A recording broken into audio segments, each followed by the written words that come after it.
Okay. Good morning, everybody. Good morning. I'm Trish Rooney. I'm the director of the Lakewood Community Services Center.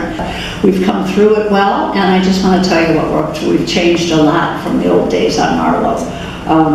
It's interesting because I took over right at the time of the recession, and our numbers went from maybe 80 a month to 580. So this is my second rodeo with this imploding number of people that need help. But the pandemic was very different from 2008. 2008, 9, 10 was a gradual kind of slowing down in the economy. This was like one day somebody came in and shut the lights off. So it's been a really crazy ride. But I just want to show you what we're up to. But I'm going to have to kind of half turn to make sure I'm moving these right. So when the governor issued the stay-home order, it was on Wednesday. We closed immediately and really didn't know what we were going to do. So we sat down as a staff and had a discussion and said, okay, we can't be closed. We're going to open up Monday as a drive-through walkthrough. So in the entire time of this pandemic, we've only been closed for 2 days, which is unbelievable. For quite a while, we were the only pantry open, and then we were the only pantry open 5 days a week. So starting on, I think it was March 20th or something, we started this walk-through, drive-through. The back of our new building, I don't know how many of you have been up to see the new one, but there's a garage, up and over garage door. So we set up tables, it was all hands on deck, and people drove through and we put boxes of food in their trunk. Of course, we didn't know what we were doing then. People were like, get back in your car, get upstairs. It was crazy. But we did that. At one point in time, we were serving 41 zip codes. We served 3, typically, Lakewood, Rocky River, and Westlake. But because we were the only ones open, we had people coming from as far as Richfield, Lorraine, Willoughby. It was unbelievable, the number of people that came through. So we kept that up till September of 2020. We began to think about winter coming. The building was shut. People that walk or take the bus would have no place to wait for the bus in the warmth. So we started making plans for the next phase, which was really interesting because we literally had no idea what we were doing. So we decided to go to 100% home delivery. So we started announcing that through flyers in the boxes of food, website, Facebook, signage all over the outside of the building. Our friends at Refugee Response translated the message into 9 different languages. And on December 1st, we went to 100% home delivery. So it started slowly, but by the end of December, we were back up to the number of people we're at now. We're now delivering to about 1,100 households. It got expensive. I think that the interesting thing is, you know, we had survived on 60 volunteers and 1 pantry staff person, but obviously that's not going to work when you're doing delivery. So we hired 2 full-time drivers and purchased a second van. And then we started the home delivery. It was wild at first. You think you know Lakewood until you start trying to deliver. And we would laugh in the building. We'd say, oh, I just saw the van go by head and west. And somebody said, yeah, I just saw it go by head and east. It was just wild. But we got it all sorted out. We bought software. We have robocalls so everyone knows when we're coming. We were worried that we'd keep showing up at homes and people wouldn't be there, but that hasn't happened at all. So we think we'll do 6,200 unduplicated people this year. That's a lot of people. And in order, you know, to qualify for food, you have to be at 200% of the poverty level. So that gives you an indication of what the economic situation here is. Most 90+% of the people we deliver to are in Lakewood. And then in addition to the home delivery, we deliver to 500 seniors in senior subsidized housing here in Lakewood. We've done that for 10 years, and then also 1 apartment building in Rocky River. So we've been doing that for a long time. So those numbers are in addition to the home delivery. So we have, I think 93% of our clients have an annual income under 30% of area median income. And to give you an idea what that is, that's $17,000 for a household of one, that's annual income, $27,500 for a family of four. So the need is definitely real. So I think I covered this. This is a real person. This is Michael. He's our route delivery manager. I was very lucky. Hiring people in the pandemic's not so easy, but I happen to have a really good friend, Matt Fish, who's the owner of Milk Bar and Grill. He had to let some managers go just because of shutting down Milk. So he recommended a couple of his good managers to us, and I'm happy to say they decided to stay with us. So it's been great. I mean, it's really nice to have a friend recommend somebody to you. So one of the things when I'm doing grant writing is I have to raise the money for this, and it's expensive. So it's, we're paying, I said, three full-time people, running two vans, and United Way changed their funding priorities this last funding cycle. So they used to fund our senior delivery, and they don't do anything with food anymore. So I have to make up for the money that United Way gave us. So it's pretty much a full-time job raising the money to keep this going. But so far, so good. So, especially during the pandemic, one of the things is to provide the healthiest food we can. You probably know most of the food we get at the food bank is shelf stable. A lot of it is very, very high in sodium.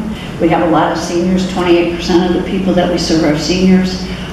So we have always purchased additional healthy food from our vendor partners down at the West Side Market. Again, it adds cost to the program, but it's definitely the right thing to do. There was a point in time where we were inundated with funding. Food from the federal government had boxes of food that were wonderful. They came, we could get as many as we wanted, and they were fresh produce, seasonal fresh produce, which we very rarely get. Cheese, eggs, protein. It was called Farmers to Families, and it was a program of the federal government that helped farmers in a time when their whole outlets for food had kind of dried up when restaurants closed. And then all of a sudden one day they just said that we're done. Things are over, things are back to normal. It's going to take our people a long, long time to get back to normal. I was talking about 2008 before, which was nothing like this. And it was 2012 before our food service numbers started to go back down. So it took 4 years for people to recover from the recession. It's going to take longer than that for people to recover. And with adding inflation to the mix, it's going to be a very, very long time before people are back to any pre-pandemic level of income and stability. So it's a very interesting time. We're not the only ones going through it. I think everybody's going through it in their personal lives and in their work lives, but it really hits a social service organization pretty hard. I just want to quickly talk about our other programs. Case management is a kind of an odd term. People don't really understand what it is, and it's really linking people to services, supports, either government benefits, Social Security. We did a lot of linking people to unemployment, because I don't know if you know, but at the beginning of the pandemic, it was almost impossible for people to get through to unemployment offices in Columbus. Did a lot of that. We hooked people up, utilities, Social Security, the list goes on and on and on. Sometimes it can be one time. They need a service, we connect them, like a phone. We call them the Obama phones. You can get people a phone. Other times it can go on for years. We have client families that have worked with us for years. As their children get older, as they age, their needs change and change and change. So we work with them a lot. So we did 1,500 in 2021. We think we'll provide services to 3,000. We're open again by appointment for case management. The building has been closed ever since the March of 2020. But we now have opened up for case management, and we've opened up for our mental health partners, Meredith Taylor. They do evaluations and therapy in our building. We don't do any psychiatric services or medication services. We take them to Murtis Taylor at 95th and Detroit. But there are some services we limped along doing it over the phone, but you need in person for these services. So we think we'll do 3,000, provide case management to 3,000 people this year. The only ones you probably know, the city of Lakewood has always had a division of youth and a division of aging. They never had a division of adults. I think historically, people aged 18 to 55 probably were self-sufficient. They didn't need a division of adults. So we've stepped into that role. We're the only agency in the city that serves the adult population. Like I said, 93 or below 30%, 28% are seniors, 28% are female heads of households. It's a vulnerable population, so case management's important to keeping them stable. You know that we have a shelter above our offices. We kind of keep it quiet. It's not a traditional shelter, it's a single family shelter. There are 4 apartments above our building, and we've been renting one of them. I think we're in the 8th year now. And it's a 2-bedroom apartment. You can get 6 people up there. It's beautiful. We keep it really nice. It's funded by the federal government. People who come have to be literally homeless Lakewood residents who have enough income that after they stay with us, it's all free, of course. After they stay with us, they have enough income to be stable on their own. We help with first month's rent and security deposit. Again, this is all HUD money that comes through the city of Lakewood. It's called Emergency Solutions Grant money. We get 100% of the money that the city of Lakewood gets. They've given that to us for years. We're really the only housing organization in Lakewood. The problem with it now, we used to be 30 days. That was the limit. People would come in, our case managers, social workers would find them housing, and they'd be off on their way. You probably know housing costs in Lakewood have skyrocketed. We're out of places, quite frankly. We lost, I think, that's not up there. We lost 285 affordable units in 2021. Oh. They were sold. Developers have come in, bought the buildings. Fair housing mandates that they tell people, we really want you to stay. You're welcome to renew your lease, but we're doubling your rent. So people can't stay. Buildings were being sold at a rate, it was just unbelievable. And I mean, the rents to me are extraordinary. I don't know if you know Peppers, that building down on those apartments are minute.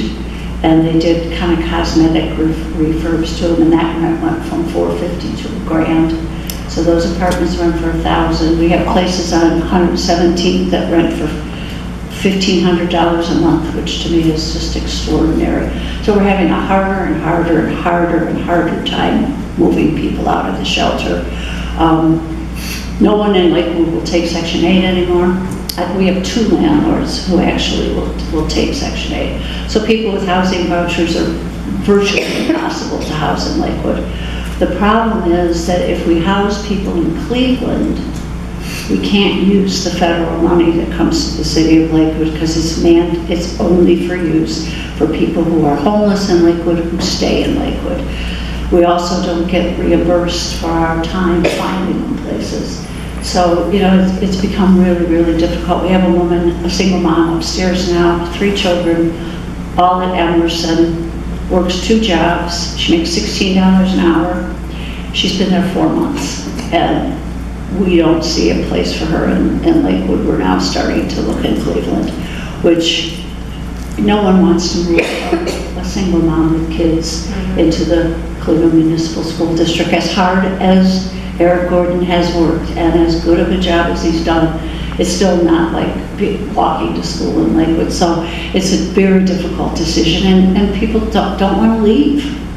But we, you know, yeah. Do you see any change happening with that? Like, I don't know if it's up to the Lakewood City Council or who's in charge of those things, but to put more of a push for affordable housing here in Lakewood? We're trying. You really can't mandate what a landlord can charge, it's against the law. You've probably seen talk about some affordable housing units in some of these new buildings that are being built. HUD's definition of affordable housing is 80% AMI and below. You qualify for affordable housing if you are at 80%. And as I said, our people are at 30, most of our people. So affordable housing is a weird term. You know, we're more interested in low-income housing. That's really what we're pushing for. It's very hard to get a developer to want to do that because they're not going to recoup the money that they spent to buy the building. The property taxes here are really high. It's been a battle for years, and the city really can't mandate what anybody charges. There is a potential, I don't know how successful I'll be, I have been unsuccessful so far, but there is a potential if we can identify a developer who's willing to put money into a building, refurb it to decent standards. There's something called low income tax credits. They're really convoluted. It's a good program, but it takes a long time to get it to happen. So I'm not hopeful, not really. And they're really, I get furious at the city, but there's nothing they can do. They really can't. You can't tell a landlord. You can't cap rents. It's against the law. So there's really nothing we can do unless we find a developer who's willing to put the money into it. So far, we haven't found anybody. We're looking. We continue to look. But it has to be a really philanthropic kind of developer. As far as the city not being very helpful, do you find that they're deliberately being a hindrance? No. Because it just seems like Lakewood's been going through this huge gentrification in the last decade. Just anybody who walks down this city can see poor people have been pushed out for 10, 15 years. It just seems like it's a deliberate factor to raise the status. I've had that for a really long time. You know, until I got more involved in fair housing laws and understand what a government can do. I wouldn't say they embrace low-income people. I wouldn't go that far. But they're disturbed. You know, the biggest movement in the Lakewood City Schools, the movement out of Lakewood City Schools is to Cleveland. It's not a secret that that's not by choice.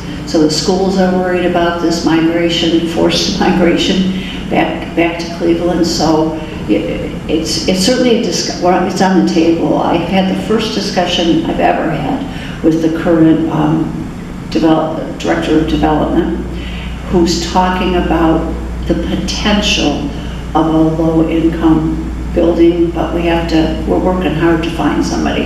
And that's the key, finding a developer that wants to do it, because it's a very expensive proposition. And, you know, for the city, it's tough, because the high rents and the high housing prices is nothing but good news for a city. You know, it's very, very good news for the city. So you're kind of walking that really weird line between getting furious that they don't do more, but then understanding how expensive everything is. So it's ongoing, but I feel more hopeful now than I am. I think this mayor is more open to looking at low-income housing than her predecessors have been. That's good news to me. She's very supportive of us. So, you know, I hold out hope that we're going to be able to do something, but it's not going to be in a hurry.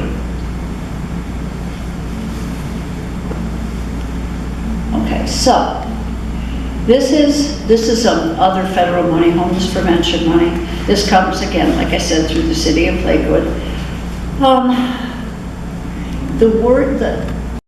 The worst part is people being forced out. You know, we're spending more money to keep people where they already are. Years ago, if someone was being evicted for non-payment of, say, 6 months rent, it actually was cheaper for us to say, just leave. We can pay a security deposit 1 month's rent and you can move into a new unit. But as I said, we're out of units. So we're paying more money to keep people in the units they're in. We're paying a lot more rent in arrears than we used to because if a landlord's willing to keep them, we want them to stay there, we want them to stay out of court. So it's much, much harder than it was. The easiest people to house are seniors who need one bedroom, because we have moved so many seniors who have lost their housing through developers into the Westerly. I mean, I'll be honest with you, when we look at we just had a building over on Elmwood. There were 13 residents, 2 of whom were seniors, who we both moved into the Westerly, and we just kind of high-fived each other because we knew that those people we could house. It took us 1 year and 3 months to get everybody moved out of that building. The landlord worked with us and didn't evict them, but it's literally taken us that long, and half of them have left Lakewood. They've had to go to Cleveland. We're lucky we have a case manager who used to do case management for Burgess Taylor in the near west side of Cleveland. He knows a ton of good landlords, so we feel like at least people are going to reasonable housing. But again, they're leaving their community, which is not something you want people to have to do. So our numbers are going down. The number of people we rehouse are going down. We're still meeting the guidelines, HUD guidelines. People that qualify for this rent assistance have to be at or below 30% AMI. You can't spend the money, you can't spend this federal money if they're any higher than that. Years ago, we thought we'll never house anybody because they'll all make more money than that. And now we're at a point where everybody is at that income level. So it's been a tumultuous 6 years, 5 or 6 years, and it's getting tougher. But we have really good relationships with the local landlords. That's the advantage of being embedded in a community. We know everybody. They call us when they have a unit. We know the bad ones. We know the reasonable ones. And we have also can persuade them to keep people, not take them to court with the promise that we'll catch them up on their rent. So being in the community is such an important thing. You know, the Cuyahoga County gets money from HUD for 5 different cities. I never can remember them all for some reason. Parma, Lakewood, Euclid, Cleveland Heights, I did remember, and something called Urban Cleveland. Lakewood's the only community that has an agency like ours. Everyone else has to rely on someone at the county to help their people. And the distance between, you know, if you're located in Cleveland and you're trying to help somebody in Euclid or Cleveland Heights, you don't know anybody. So it makes it fast for us. The relationships are very, very strong. And selfishly, they're getting a lot of money from us. You know, so we have a lot of pull, because we can say to these big management companies, we gave you $500,000 last year with this COVID money. Don't you dare take anybody to court. And they don't, because they know. So it's not the best reason, but we'll take it. We got CARES Act money and ARPA money. HUD money passed through the city of Lakewood again, and they gave it to us for housing. And this just shows you how successful we've been. We've had, since June of 2020, we've kept 1,276 households home, in their homes, with this money. It cost us almost $3 million to do it, but these people would be homeless if it wasn't for this HUD pass the money to us and our relationship with landlords. So it's really, really been wildly successful. And we just received another $600,000 from the county to continue this program. We've fully spent all the money from the CARES Act and ARPA, but they've come up with $600,000, a little bit over $600,000 that we're going to be able to use. And we have to spend it by the end of December. And we sort of looked at each other and said, whoa. We wrote checks this week for $47,000 this week. So it's not going to be hard to spend this money, which is great, because these are people who have run out of help. and there's no shortage of people needing housing help. So that's great. We're going to get another $500,000 from the city of Lakewood themselves in January for housing. So we've been really successful, and it's probably my proudest moment in this pandemic is, facing everything else and then thinking you're losing your housing is more than you can just imagine. So the relief that people feel when they get what we let them know. The checks do not go to the individual, they go to the landlord. And the landlord has to sign and have notarized documentation that tells exactly how much they owe for how many months. And if they falsify anything, it is a federal offense. So they understand that they can only they only ask for what they absolutely need. So it's been a really good program. It's exhausting, it's all we do. I think we each average about 50 phone calls a day. So it's wild. And when you get a phone call, I go into my voicemail and says, you have, message 37 is 4 minutes and 26 seconds. Oh no, this is too much, but it's wild. Yeah. Trish, this is wonderful news to hear. Does that mean Lakewood has no homeless? There are some, but not many. Not many. There are a few. There are more than probably people would think. There's people living in their cars. We have people, we don't want that in the winter. I mean, we're really escalating our efforts now. It's one thing to sleep in the metro parks in July. It's a whole different thing to sleep down there in October, November. So I would say we have a handful, but we're working really hard to make sure that they're housed. And they know to come to us. People will show up or call us and say they're in their car. Homeless can be not literally what we think of homeless, but you could have your family with your cousin sleeping on a couch that's not appropriate, sharing one bathroom. That's called doubling up, and the government will use that. That's good enough to call someone homeless if you need homeless prevention money. It's just untenable to have people jammed into an apartment. So, I would say the number of literally homeless people in Lakewood is low. Because I can remember when we were on Marlowe, and I'm talking about 2008, my office looked out, I call it an office, it was sort of an office. I had to put my feet on a milk crate when it rained because the water poured down the walls. So but I could look at the loading dock at the old Lakewood Hospital, and at first I'm like, what is this? And at night, people would be showing up with their sleeping bags, and we're talking about 2009. And, people were turning up a serious blind eye to that situation back then. I would say this administration really understands what's going on. I'm very impressed with the social justice element that's at City Hall right now. So I think we're moving in the right direction. I really do. The staff is that way too. That's what you probably are familiar with, the things we've already done, we've always done.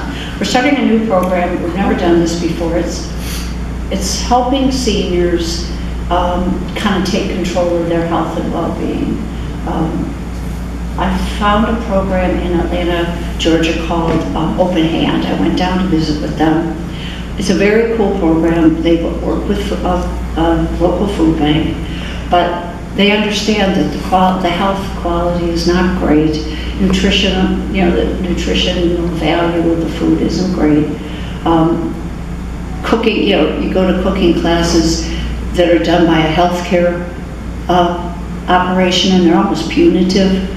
It's like they smack you for having orange juice because there's so many carbs. It's like, give me a break. So we're trying to do something that's community-based nutrition. So we got money from the Three Arches Foundation to start this program. We have the program ideas, we don't have a place to do them, but now that the new Cove Community Center, have you been down to see it? It's pretty amazing. They have space. They're partners of ours. They're not charging us to do any of the programming. So we're going to deliver our program at their location, which is great.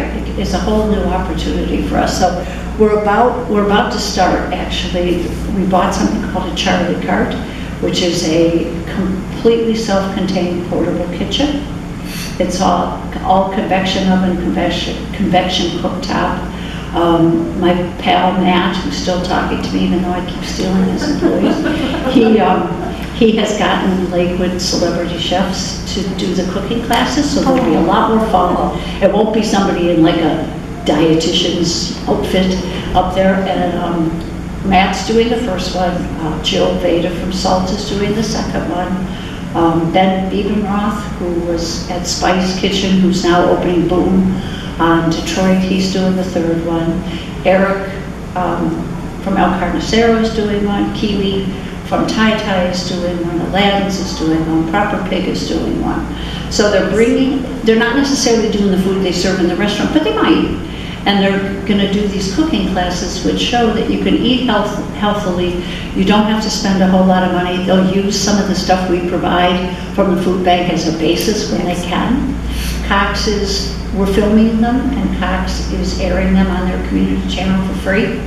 So it'll reach people outside the in-person audience. So we're really excited about it. It's going to be great. We're hiring a nutritionist for our own staff, which I've always wanted, that will be able to look at the stuff we get from the food bank and say no or yes, or you need to not buy this soup because it's 900 grams of sodium in one can, but you should buy this. It'll just give us some nutritional guidance, and it'll extend beyond seniors.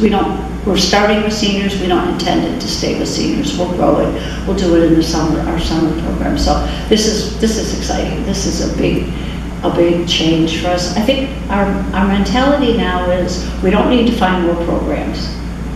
What we need to do, and our obligation, is to take the programs we currently do and make them as good as they possibly can be.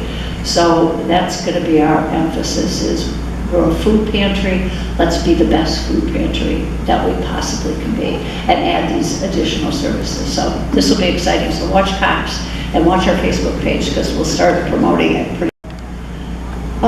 This was a program funded by United Way, again, one that was canceled. Healthy Lakewood Foundation has paid for us to bring this back. We haven't had it through the pandemic, and this is a summer, we call it the Summer Lunch and Enrichment Program because we're not licensed to have a camp. It's a camp. And this is for Lakewood kids in K to 5 who meet the food pantry guidelines. That's the 200%. Well, these get, well, it's the same numbers. They have to qualify for free or reduced lunch. It's we take 80 kids, each 40 in each session, June and July, and they get, it's no cost to the families. It's held at Grace, is Grace a Presbyterian church? I'm sorry to ask you that. Yeah. So we use their site as a gathering spot, and if it's raining, we use their basement. They don't charge us anything. It's close to Madison Park, so the kids can play. We have soccer lessons. This year we're having hip hop dancing, which will be fun. Swimming lessons are free. Bowling is free. Beck Center is free. Rocky River Lake Erie Nature Center in Rocky Bay is free, and the Metro Parks are free. All we pay for is licensed transportation. These kids have a blast, and these are opportunities that we take for granted that these children just don't have. And these are families who can't afford, the city's camp is $150 a week. They can't afford it. So, we're obligated to do these things for free if we can raise the money. So we're thrilled about this. And we have 4 teachers from Cleveland Municipal School District, our counselors. The lead counselor is English as a second language teacher. She'll come back. She's been gone for 2 years, but she's coming back this summer, and she'll have colleagues with her. And then we have college kids who help. So it's safe, it's fun. I'm thrilled to have this back again. And we'll bring the Charlie cart. The Charlie cart's mobile. We can get it on our van. We'll bring it up and do some fun kids cooking classes at this program too. So that's exciting. This is an organization in New York. I don't know whether we'll ever be able to do this, but it's pretty inspiring. And they're huge. They provide food to,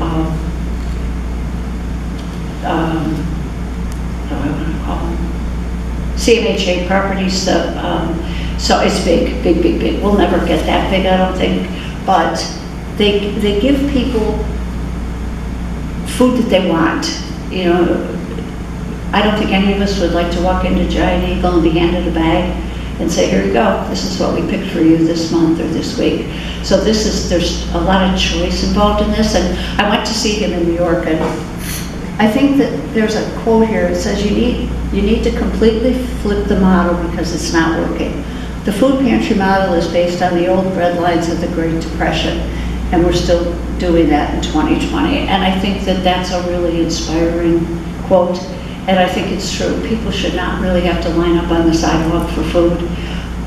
I anticipate if we can continue to do it, that we will always we'll continue delivery. It's so much more respectful, it's so much easier for people.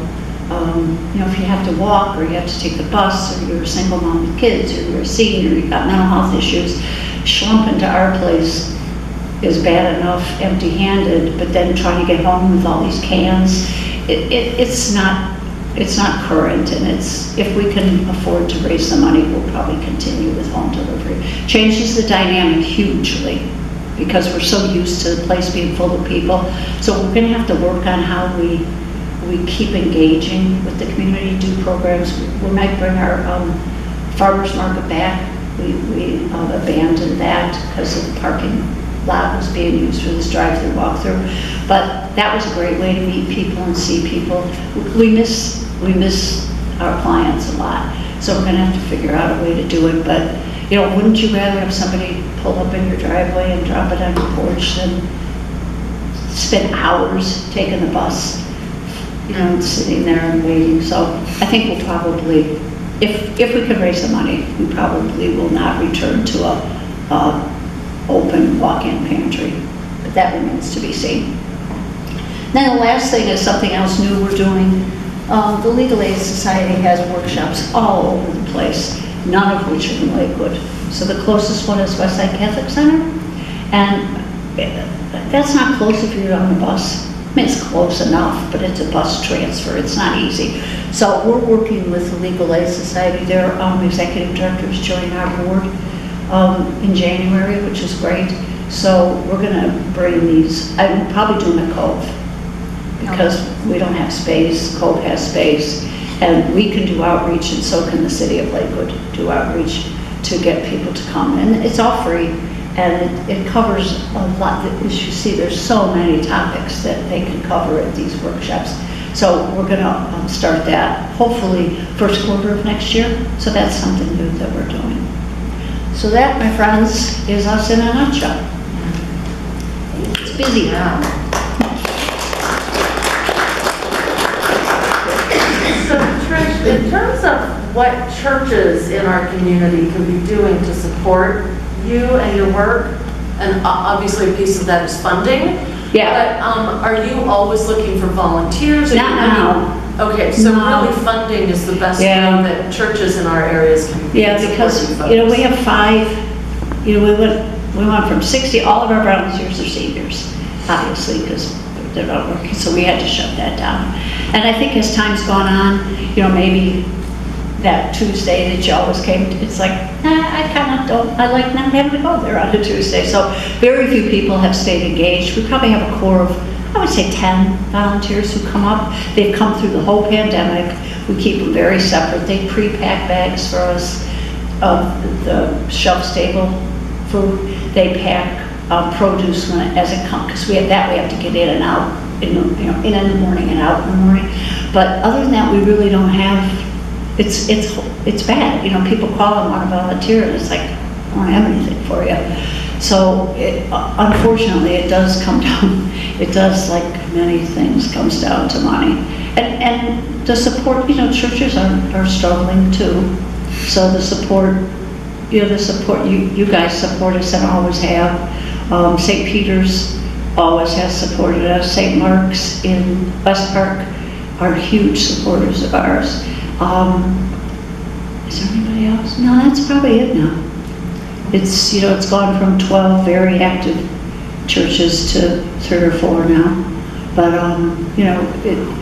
I hate, people want to do something other than give money. I get it. I really get it. But that's the best thing that people can do right now, especially if we want to keep purchasing food from the West Side Market, fresh produce, because we're short. That's That's probably the biggest gap we have. And it's not, they only charge us like 2% over their wholesale price, and they deliver for free, and they're wonderful people, but you still have to spend the money. And we can't get sliced bread at the food bank, and artisanal bread is great, but it's not really useful.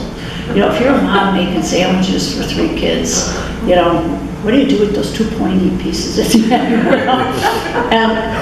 And for seniors, I mean, it's tough. And a lot of people don't have a bread knife, you know, and you gotta take a hacksaw out of that. And it doesn't last either. Yeah. I mean, you gotta turn it around in a day. And unfortunately, that creepy bread that we all have grown and been informed is no good for us. Lasts like a life. That's why it's not good for us.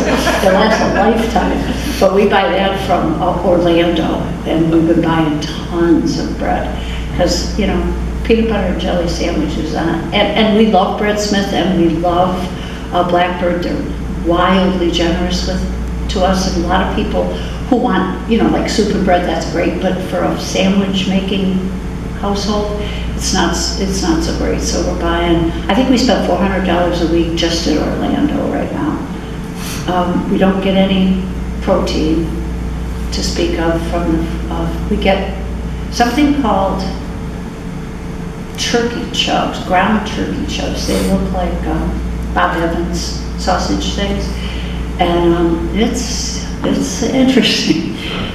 It does clearly say on the label that it's mechanically separated, and I don't know what that means, but it ain't good.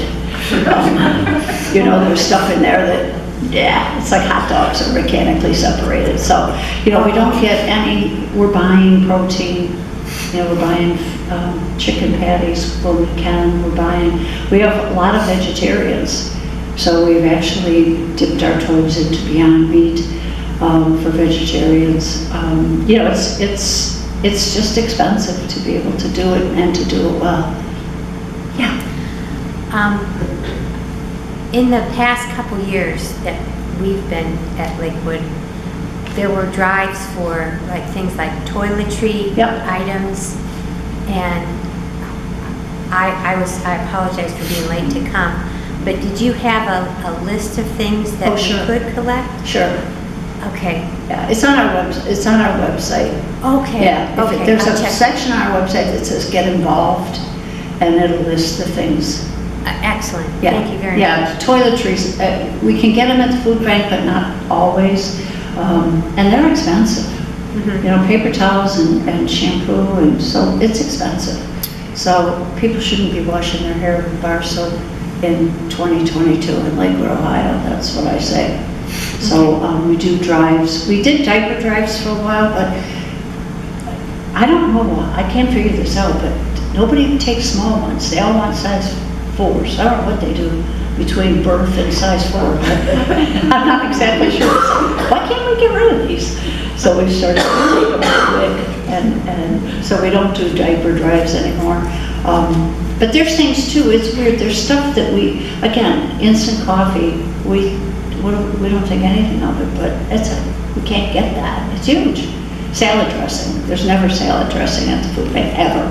So, you know, we just told, there's a list, I gave it to Aaliyah. Well, the list that got communicated to me was just salad dressing, peanut butter and jelly. No, we don't want. Ketchup and mustard. Yep, we want that. And fruit juices, all in plastic containers, Yep. but only those 3 things. Yeah, that's the stuff we absolutely cannot get, and people really want it. You know, a salad without salad dressing is like, I don't know what you do with that, but we never have it. And fruit juice we can't get half the time, but glass we don't want because of all the driving. But yeah, I did give that list. Okay, so Yeah. but that's why I thought. But toiletries always. Okay. We've always Thank you very much. use toiletries. And we have a couple volunteers who pre-bag all those. You know, there's like a little kit, and that goes into the I think once a month that goes in. So we try, you know, to change it up, make it a little interesting when you open that bag when it comes. And the nice thing is with this driving, it's actually more personal than it was when people came in because our drivers each have their own route. They know everybody. I mean, really know them. So we had a church, not a church, a group over at McKinley Place gave us tons of school supplies. And we're trying to figure out how we're going to know who gets these. The driver says, I know every house that has kids, and I know who has third graders, and I know, it's great. And pets, the same thing. People donate us pet food, cat and dog food. And the drivers know exactly who has, probably because they've been nipped by those little buggers. But, you know, it's really, really personal. So we like that part too. Real quick. When you drive along I-90 in Lakewood, you usually see a handful of people standing along there. And you usually notice that a lot of them are the same people you see. There's a family that's every always year. at the exit at, Yeah, Bugs. always. And there's They've been even there for- more down by the Target on West Yep. 117th. They've been there. Do we know that those are, you know, Lakewood people or Cleveland side, and we know if they're getting any help? We know the family that's at Bunce at 140th. We know them. We've tried to shelter, you know, encourage them to go to shelter, and understandably, they don't want to go. They'd have to split up. And I don't know if you know anything about the men's and the women's shelter, but it's not a place you want to be. I understand people trying really hard not to go. Places are terrible. So we do know that family. They come to us for food. Okay. Okay, well, I really appreciate you inviting me here and giving us a chance to tell you what we're up to. And if you want to learn more, call me. I think I made the mistake of publishing my cell phone. Not a wise move, because I work from home. So I call people, and then once you call them, they've got your number. So, but please feel free to call us. Leave me a message. You just call the office, leave a message on my voicemail, and I'll put it about getting back. And I invite you up to see the place, but there's nothing to see right now. It's a pantry. All right, thank you very much.